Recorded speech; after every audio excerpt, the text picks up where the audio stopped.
नमस्कार, NMF news पर आप सभी का बहुत स्वागत। मैं हूं आपके साथ अभिषेक पुंडी। एनसीपीसीआर ने मदरसों को लेकर एक रिपोर्ट पेश की थी, केंद्र सरकार को यह रिपोर्ट दी थी और सिफारिशें की थी कि जो गैर मान्यता प्राप्त मदरसे हैं उन्हें बंद कर दिया जाना चाहिए या फिर उन्हें जो सरकारी सहायता मिलती है वो नहीं मिलनी चाहिए। क्योंकि सरकारी सहायता कितनी मिलती है मदरसों को, उसका आप अंदाजा इस बात से लगा लीजिए कि सिर्फ उत्तर प्रदेश में सालाना 1096 करोड़ रुपए की सरकारी मदद दी जाती है मदरसों को। लेकिन मदरसों के बारे में कहा ऐसा जाता है कि यहां सिर्फ धार्मिक शिक्षा दी जाती है, दी तो मॉडर्न शिक्षा भी जाती है मदरसों में, लेकिन वो मदरसे बहुत कम हैं।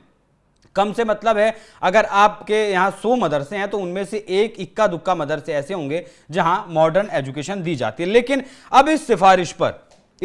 पर जब एनसीपीसीआर ने केंद्र सरकार को सिफारिश की, उसके बाद केंद्र सरकार ने अपने अलग अलग राज्यों को आदेश दिया और उसके बाद उत्तर प्रदेश और त्रिपुरा ऐसे राज्य थे जिन्होंने केंद्र सरकार के इस आदेश पर भी काम करना शुरू कर दिया और इसको अमल में वो ले आए। सुप्रीम कोर्ट ने गैर मान्यता प्राप्त मदरसों के छात्रों को सरकारी स्कूलों में ट्रांसफर करने के यूपी सरकार के फैसले पर रोक लगा दी थी। मतलब जो गैर मान्यता प्राप्त मदरसे थे उनके बारे में केंद्र सरकार ने ऐसा कहा था कि जो गैर मान्यता प्राप्त मदरसे हैं उनके बच्चों को सरकारी स्कूल में आप ट्रांसफर कर दीजिए। त्रिपुरा और उत्तर प्रदेश की सरकार ने यह फैसला अमल में भी लाया, लेकिन अब सुप्रीम कोर्ट की तरफ से इस पर रोक लगा दी गई है। एनसीपीसीआर का कहना है कि शिक्षा के अधिकार का अनुपालन नहीं करने पर सरकारी वित्त पोषित और सहायता प्राप्त मदरसों को बंद करने की सिफारिश उन्होंने की थी, लेकिन अब सुप्रीम कोर्ट ने इस मामले पर रोक लगा दी है। एनसीपीसीआर का कहना था कि मदरसों में बुनियादी शिक्षा नहीं प्राप्त कर सकते हैं बच्चे स्कूलों में, इसलिए उन्हें भर्ती करवाया जाना चाहिए। साथ ही एक अपनी सिफारिश ये भी की कि मदरसों में जो गरीबों के बच्चों को जबरदस्ती धकेल दिया जाता है, बल्कि जबकि जो संपन्न परिवार होते हैं उनके बच्चे नियमित शिक्षा ग्रहण करते हैं, मॉडर्न शिक्षा ग्रहण करते हैं, लेकिन गरीबों के बच्चों को आलिम बनने के लिए छोड़ दिया जाता है, मुल्ला मौलवी बनने के लिए छोड़ दिया जाता है। हालांकि उत्तर प्रदेश में इससे पहले भी इसी साल अप्रैल के महीने में भी एक विवाद गरमाया था जब इलाहाबाद हाईकोर्ट ने UP board of Madrasa education 2004 को असंवैधानिक और धर्मनिरपेक्षता के सिद्धांत का उल्लंघन बताते हुए निरस्त कर दिया था। हालांकि इसमें था कि अगर आप मदरसों में पढ़ते हैं जिस तरीके से, तो वहाँ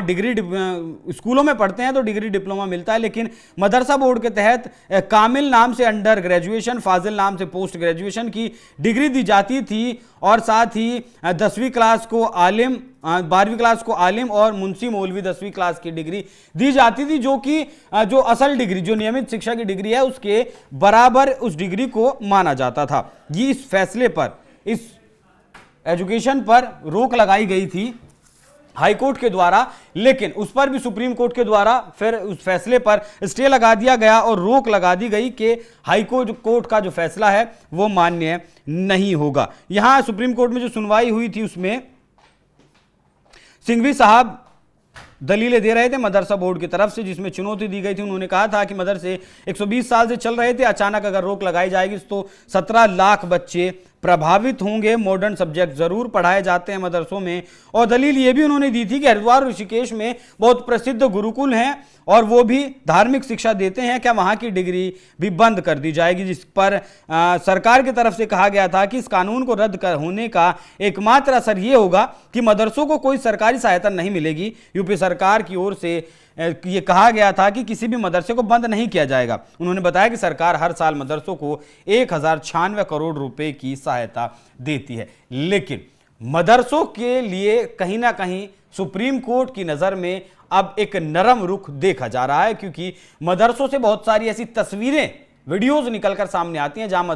मदरसों में मुस्लिम बच्चों को मुस्लिम बच्चे तो पढ़ाए जाते हैं, गैर मुस्लिम बच्चे भी वहां पढ़ाए जाते हैं, कुछ दबाव के चलते, कुछ पैसे का लालच देकर चलते और कुछ और तरीकों से पढ़ाए जाते हैं। साथ ही हिंदुओं को वहां काफिर बताया जाता है, हिंदुओं के त्योहारों में शरीक होने का मतलब गलत मतलब बताया जाता है, बच्चियों के साथ छेड़छाड़ की जाती है, बच्चियों के साथ दुष्कर्म की घटनाएं आती हैं, बल्कि बच्चों के साथ भी कुकर्म जैसी घटनाएं मदरसों में अक्सर देखने को मिलती हैं। और ऐसा नहीं है कि सिर्फ उत्तर प्रदेश, देश के अलग अलग राज्यों से ऐसी खबरें निकलकर सामने आती हैं। तो सुप्रीम कोर्ट और सरकार को भी इस बात पर संज्ञान लेना खुद से चाहिए, स्वतः संज्ञान लेना चाहिए कि आखिर मदरसों में बच्चों को पढ़ाया क्या जाता है, क्यों बच्चे धार्मिक शिक्षा के साथ साथ नियमित शिक्षा को ग्रहण नहीं कर सकते। और जब एनसीपीसीआर की तरफ से मदरसों को लेकर ऐसी रिपोर्ट दी गई, मदरसों को लेकर बताया गया कि मदरसों में कितने घिनौने कृत्य किए जाते हैं, धार्मिक शिक्षा भी दी जाती है, लेकिन वो देश के भविष्य में के लिए कारगर साबित नहीं है। तो सुप्रीम कोर्ट को इस मामले पर भी स्वतः संज्ञान